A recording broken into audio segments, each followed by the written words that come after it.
Good afternoon, everyone. This is Christian with PerfectStockAlert.com, a 100% free service for smart investors and traders. All we ask in return, please refer a friend. Today is Friday, November the 9th, 2012. As we do every Friday, we're going over all 19 major markets we track for you at PerfectStockAlert.com. Let you know everything that I know moving into the week ahead. So let's see how fast I can get this done. Looking at Australia's market, you can see the AORD has been in an uptrend for a while. Nice move to the upside here, caught that, and then we've peaked out and started moving to the downside. We haven't really had a major move to the upside to test this previous high. Don't have to have one. You've already had this little move here and then failed and went lower, and then you failed again and went lower. You could just continue to churn here and actually break down without actually testing this previous high. But right now, I'm leaving the stop way up here, even though I could advance it down here and tighten it up. The reason I'm not doing that, if overall markets are breaking down, then the idea that the Australian market all by itself would start to rally to the upside doesn't make a lot of sense. In fact, that would start to break down. Knowing that you would start to find your bearish trend develop here as well, you know that in a bearish market, you want to be looking for short opportunities at or above the 50-period moving average. That'd be this red line right here, ergo right here, or you'd be looking to short above that line was a great short opportunity. That's why we're short. We also don't see any upside potentials having any real momentum to the upside because your ultimate oscillator is already up there at 55. Hits the 70 line, she gets overbought, so there's not a lot of room to move to the upside here. The Dow Jones Industrial Average made a nice move today. We told you guys yesterday to look for a bounce to happen, and that happened intraday today. Started off looking like a hammer candlestick formation, but by the close, that was not the case. I mean, that's a very important signal here. Whenever you're looking at your reversals, you want to see, is there a hammer candlestick formation? If it is, then you have more argument for the bull side of the story. If it's not, bears should not be concerned about it in any way, shape, or form. Let's say that Monday you get another move to the upside here. That could happen, and if you did, I would expect it to be short-lived. But if that happened, it should be kept in your mind that this down here is not a true bottom, and it will eventually turn around and fail and go even lower. That's the same thing we told you back here, because you didn't see a hammer candlestick formation. That meant any bounce was going to be short-lived and you were going to roll over and go lower. So that's exactly what we're saying this time around. Nothing different here.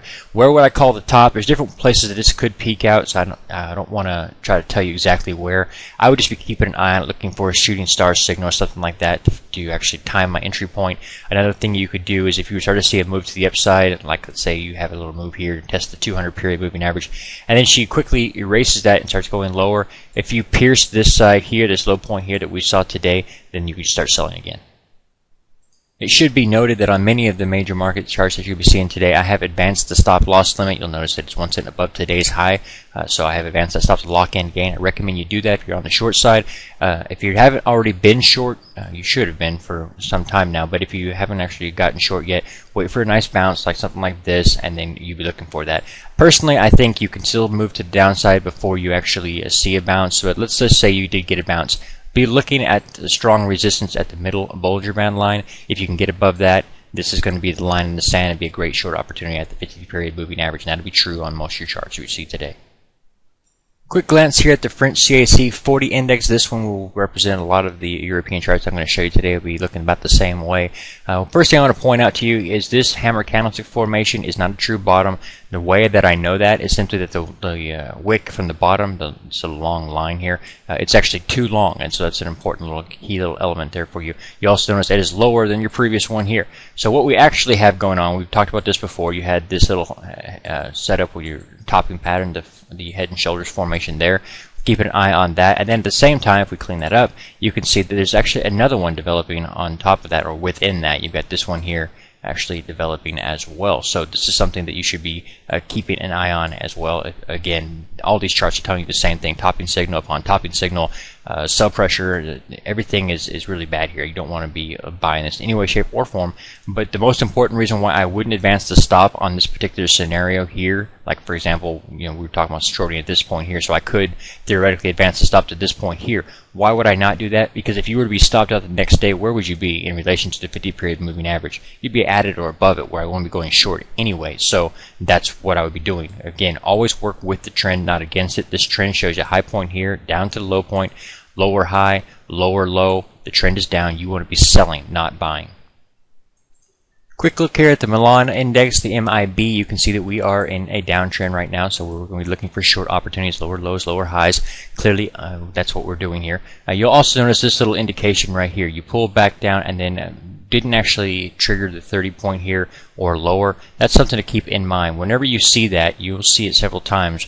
You can get a bounce off of these scenarios like you did back here, but it doesn't mean the trend is actually going to change. Note this move up here, high point, lower point here, a jump to the upside, which you could have called if you'd said, okay, she's pulling down here, she's going to get a bounce at some point. But a bounce doesn't mean she changes trend. In order to change trend, she has to take out the previous high. She doesn't do that. She just turns around, starts selling off again, fails, and then goes lower, okay? Right now, looking at this market, I would expect it to continue to move lower with the overall markets, but if we do get a little bounce to the upside, be looking for this to be resistance and an entry opportunity on the short side. Looking now at the German DAX composite, been watching this one for an entry opportunity for a while. We're just moving sideways and we need clear direction before we can actually make a trade. When you have mixed signals where you have a low point here and a lower low here that's trending down, and you have the high point here and a higher high here that's trending up, that tells us the market's moving sideways. It doesn't actually give us an actual trade to move here. And so what we did is simply wait for something to come out clear. Then we get to pull back here, goes lower than the previous one, so we're still continuing that downtrend condition. And then we come up here and test the previous high and fail. We do not make a higher high. And that's our opportunity to get short. Could have taken that opportunity intraday or after the close the next day. You had an opportunity because you were still trading near the 50 period moving average, this little red line right here. So that was what we said you should do. That she moves on down to the downside here, noticing the breaking yet again, closing below this little support line that we've been watching, and she closes now lower than she had before. The main thing here, again, this hammer candlestick formation, it's not good. They're too much distance here on the wick from the bottom there. It's not a strong support signal. And again, you'd need some really foolish people to actually cause a buy activity and a bounce here.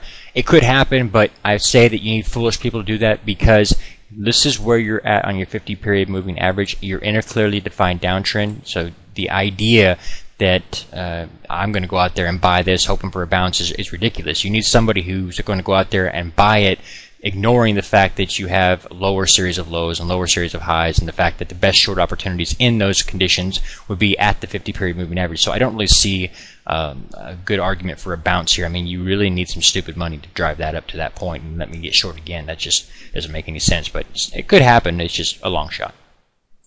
We considered a short signal on gold about 3 days ago, but we didn't get the confirmation, so we didn't take the short trade. We're just watching it move to the upside, keeping an eye on a couple of different indications here. We are clearly rolled over here. That's in a nice little situation there, closing below the 50 period moving average, and now we're finding resistance there. That's an indication of bearish conditions, bearish market. So we're watching now to see what we do here. There's a couple different ways this could set up, so I'm going to probably leave this one alone for now. Right now, if you're looking at this as a shooting star, that would make sense. You need confirmation the following day, another sell day, basically, and you need to see it take out this previous low here. Then you can start shorting if you wanted to with the tight stop right here at about the 50 period moving average. That makes sense with the overbought condition, the ultimate oscillator pretty close to that point. And remember, when you're in a really bearish condition, you don't have to actually hit 70. You can hit the 60 line, and that's typically when you're in a really bearish condition where you'll start to find resistance like you did here, here, here, and even at the 50 in really bearish conditions. So you don't have to hit 70 for it to roll over. That's something to keep in mind. However, in this, there is something that could set up here that I'm probably a week away from being able to say anything about it, but let me just show you what I kind of see developing potentially. You get this little move here, this move here, this one here, we come up here. If we were to do this again, and then this, what we'd be doing is an inverse head and shoulders pattern, or an inverted head and shoulders pattern, and it is actually a buy signal, not a sell signal at that point. So that's something to keep an eye on. That's could develop and could not, so don't bet on it. Just something to keep an eye on. If it starts to develop in this particular pattern, you know what I'm going to say about it. The Hong Kong Hang Seng Index, last week we told you we had this bearish divergence formation here, telling you that this uptrend here was not sustainable, and guess what happens? She falls apart. However, now we have this low point here, and this lower low here, this high point here, and this higher high here. This gives us mixed signals. That means that we don't want to mess with it right now. We want to wait till we get a clearly defined signal what to do with this, and I actually think what's going to happen is you'll eventually get a bounce, and that bounce will give you a lower series of highs, and then you will have what you need, a couple of lower lows and a couple of lower highs. At that point, you can go short and take her down below the 50 period moving average, okay?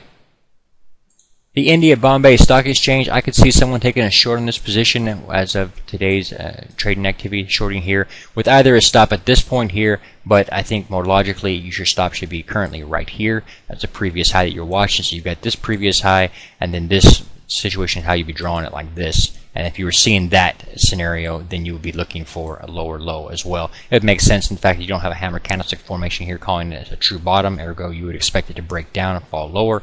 If the overall markets are also going lower, then there's no way that the BSE by itself is going to stand alone or rally to the upside. So it would get pulled down with everybody else, so that would make sense. However, there's another way you can draw this, and it's the way that I'm drawing it, and that would simply be more cautious to simply say, okay, this is the first move here, we bounced here, failed to do anything substantial, we went lower again, and now we have a higher close. So we have the higher close, then we had over here, then we have a series of low points here, and here they're down. So we have conflicting signals that just says sideways trading activity like we've been seeing over here. So I'm not going to get involved at this point in time. If it shows me something a little bit better, then I could clearly say, okay, yeah, I want to short it or something like that. But right now, it could go either way, so I'll just leave it alone. The Japan iShares, or the EWJ, this one is moving to the downside. We talked about this before. We expect this low to be taken out, so we're keeping an eye on this. It's going to churn its way down there, and you may have some bounces along the way. But once she has broken down below that, she's got another support right below that. You can get a bounce off of this. Any shape or form that you look at this, I'm going to say the same thing. Once you've broken those supports, any bounce to the upside is a clear sell signal. Would I be a buyer of this? Not a chance. Looking now at the London Financial Times Index, or the FTSE, you can see the same overall condition we're seeing over there in Europe, a hammer candlestick formation, but the wick is too long, telling you that it's not a real good quality formation here, and it won't actually hold. We saw the same thing back over here. Nothing that I'm impressed with here. We have gone short. We're leaving the stop where we're at. The reason being, if I were to advance the stop 1 cent above today's high, and we get a little move to the upside, it would stop me out, when in fact I don't want to be stopped out here. I would want to be going short because the trend is clearly down. We have a lower series of lows, lower series of highs, and we're still trading near the 50-period moving average, so you don't want to advance the stop too tight in this scenario. Also want to point out, if we clear this up right quick, point out on this chart as well as I have done on others, you've got the same little setup going on here. Nice little head and shoulders formation. Just looking at the closes of these here, you can see that they are already closed down below the actual supports that I've been watching. So this is important to note. You're breaking down here in the markets, and you're getting sell signals again and again and again. Let's take a look here at the NASDAQ. Now, this is probably one of the charts that somebody could use for the argument of a good bounce next week. And this one, I think you could probably count on that. The reason being, you've got multiple different indications here. You've pulled back down below the 30 period on the ultimate oscillator, which is oversold scenario where you expect to find your bounces. That typically happened over here. You get a little bounce here. In this case scenario, you've done this maneuver here, pulled back down here, really hugging the lower Bollinger Band line, and then you got a reversal signal here. It's not a bottom signal, but it is one that calls for a bounce in the other direction, so that would again argue in favor of it. You're also trading down below the 200 period moving average, which typically you start to find some kind of buying activity at that point. And you've also got this pretty good sized gap right here that hasn't actually filled yet. To fill it, we'd have to actually rally back up there, come back up to the previous close area, and that would be filling it. That would put you at about the middle Bollinger Band line before you start to find some resistance. I expect you probably kick up above it a little bit. What I really think in this chart, when you look at this overall chart, and this is something you got to learn to catch, whenever you're selling off like this and you do this little move to the upside and you get a shooting star signal right there really early, and then the following candlestick sells off substantially, that's basically telling you, even though it looks right here like you're, oh, I'm at support, we talked about this back when it was happening, when it looks like you're at support, you're getting a buy signal or a reverse signal to the upside, it's not actually telling you that. It's telling you that this is about to turn into a resistance area, and that's what happened. And then she broke to the downside. So now the idea that you're going to bounce here, that's fine, but I bet you this right here, this candlestick is telling you what I just said. It's resistance at that level, so look to get short at that level once you've got that gap fill in play. The XOI oil index, I've advanced the stop on this particular trade to notice the reversal signal here calling for a bounce to the upside. Again, we saw a similar situation here. Told you at that time your bounce there would not be anything that's sustainable. When you don't get a hammer candlestick formation on the low, it's not going to hold. So you get a bounce after that little setup. She bounces and then she goes lower. So the same thing would happen here. If you get a bounce immediately next week, early next week, it will not hold eventually anyway. You will break down through it. So just keep an eye on it. I don't see a lot of upside potential here anyway, because again, notice the 50-period moving average is right here. You are in a downtrend. The best trading opportunities while you're in a downtrend are to go short at the 50-period moving average or above it. So again, I don't see a lot of upside here, and you'd need some stupid money to actually drive that back up to the 50-period moving average where I can just get short again. So keep an eye on it, but I would stay short. Looking now at the UUP, or the U.S. Bullish Dollar Index Fund, we talked about this one several different times, and the main thing to know about the U.S. dollar fund here is whenever this guy is in a bullish mode, it's basically the inverse of what's going on in the markets. People are selling stocks that when they do that, they in effect buy dollars, and that drives up and puts a floor in the price of the dollar, and that's why you're seeing this rally going on at the same time period that you're seeing the markets sell off. That means they're confirming one another. We're not getting any conflicting signals that are going to cause you some problems. So this is very, very cool. The main thing here we talked about last week, we told you that we expect this move to the upside here, and then to find some resistance at the 200-period moving average, which would be in line with previous support, which is now broken down, so it's going to be acting as resistance. That would make sense. However, there's something that you need to look about whenever you're looking at this. Note this high point here, and it pulls back down to a lower low between this point and this point, low points, and you've got this high point here and this higher high here. Okay, this is kind of a conflicting signal, right? Okay, you're just kind of doing this number. What's the very next pullback going to give you? It's going to give you a series of higher lows, which means you'll simply say this pullback here would give me a series of this low point here and a higher low here. I've got this high point here. I've got this higher high here. I would at that point call this an uptrend, and I would be looking to be a buyer in that scenario, and that would make sense to find that buy opportunity at or above, or at or below, I should say, the 50-period moving average. That would make perfect sense to me. So that also tells me, if I know that they are the inverse of what's going on in stocks, then I could say the very next bounce in the stock market would also be a sell, right? So we invert that whole argument. That might have made sense to somebody out there. It makes sense to me. The Russell 2000 Small Cap Index, the main thing here is I've advanced the stop loss limit 1 cent above today's high. If we bounce, I'm stopped out and look for another short opportunity. The main thing, again, would be the fact that this chart, confirming all other U.S. charts, there is no hammer candlestick formation as of today's close. Ergo, this is not a true bottom. The SPX, or the S&P 500 Large Cap Index, is the same overall story. You've been clearly defined downtrend. As of this point right here, we went short, took her to the downside. Nice little bounce here, and what do we get? We find ourselves some resistance at the 50-period moving average because we are now in a bear market. She rolls back over the downside, and now we get no hammer candlestick formation. However, we have closed down below the 200-period moving average. We see this on market after market after market. That is a very, very bearish indication. It tells you that the market is turning into a bear market right in front of your eyes. So keep that in mind. We do have a reversal signal here calling for a bounce, but again, I'd like to point out, it's not a hammer candlestick formation, so the bounce would be short-lived. I would expect this to roll over and continue to go lower. And if I was stopped out, I'd be really interested in getting short again, so I'd be looking for that opportunity. Best bounce scenario you could possibly have would be a run back up to the 50-period moving average, but you'd need some dumb money to pull that off, so I would expect you probably have very little upside potential, closer to the 1410 level, or just in this range here, and then roll over. Now, it can do different things depending on the kind of news we get out, but the bigger the move goes, the more I'm going to want to short it. Looking quickly at the silver chart, I don't have anything to add here. Everything I've said about gold, I could say about silver, so sit back and watch this. Whenever gold looks good to me, I'll mark the chart, and you could, of course, trade silver or gold based on that information that you read off of the gold chart, simply because they're in trade in tandem. The Toronto Stock Exchange has been a heck of a chart. We've basically just been moving sideways, but effectively stopped us out when this particular high was taken out. So we still have a high point here, a higher high here, a low point here, a lower low here. You get conflicting signals, and now we've got this pullback here, still giving us a higher low than the previous one. This could just continue to move sideways in here, so I'm going to leave it alone for now, but keep an eye on it. If we get a nice setup where I have lower lows and lower highs, you know what I'm going to do with it.